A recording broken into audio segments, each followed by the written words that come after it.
السلام عليكم يا جماعه، عاملين ايه؟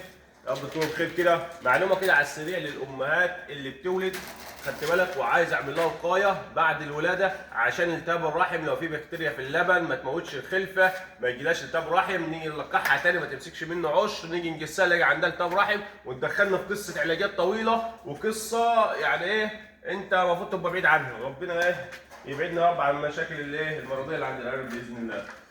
حاجه بسيطه كده، انا عندي الام ده صحيت لقيتها والده اهي كده معايا اهي، بسم الله ما شاء الله، جايبه عدد، بسم الله ما شاء الله عليه، لسه والده. بص الارنبه لسه مبلول، خدت بالك، لسه حتى ما مسكش الشعر بتاع امه. بحتار ارجع تاني كده يا حاج.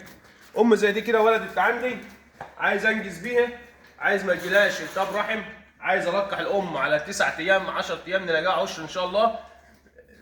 عشان اللهم صل على سيدنا محمد نلاقيها عشر.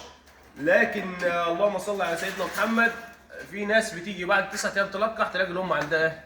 عندها التهاب رحم، عندها التهاب رحم.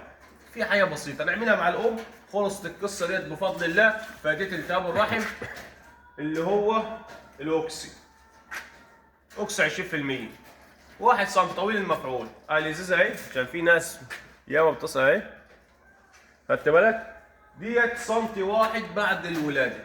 لقيت الام صحيت من النوم لقيت الام ولدت، ادي لها سنتي بعد الايه؟ بعد لما اصحى.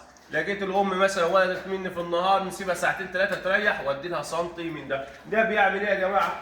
الناس اللي بتقول لك لا الام ما تاخدش مضاد حيوي، لا انا بقول لك انا عن نفسي انا بدي مضاد حيوي للامهات بعد الولاده. الام حصل لها التهابات في الرحم مطرح الولاده، المضاد الحيوي ده هيظبط لها الجروح اللي في الرحم.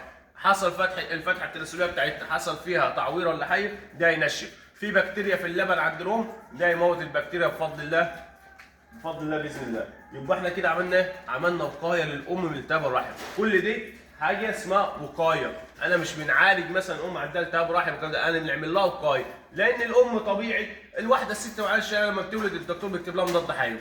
ليه؟ عشان الالتهابات والكلام من ده. هو ليه نفس القصه، بندوا للامهات صمت واحد بعد الولاده عشان يعمل ايه معايا؟ عشان يمنع عن التهاب الرحم. لان لو جالك التهاب رحم هيخليك تصفي المزرعه، هيخلي الام تخش المرحله انت مش هتعرف تعالج فيها. لان في التهاب رحم بيتعالج، وفي التهاب رحم لو عملت له المستحيل ما بيتعالجش، خلاص الام كده باظت. دي معلومه كده على السريع، يا ريت الناس اللي امهات تولد عندهم ادي لها 1 سم، مش طويل المفعول اهوت، 1 سم بس بعد الولاده. هيظبط لما تيجي على العمر على بعد الولاده ب 8 ايام ولا 10 ايام هتلاقي الام ما عندهاش التهاب رحم بفضل الله عز وجل. يلا السلام عليكم ورحمه الله وبركاته.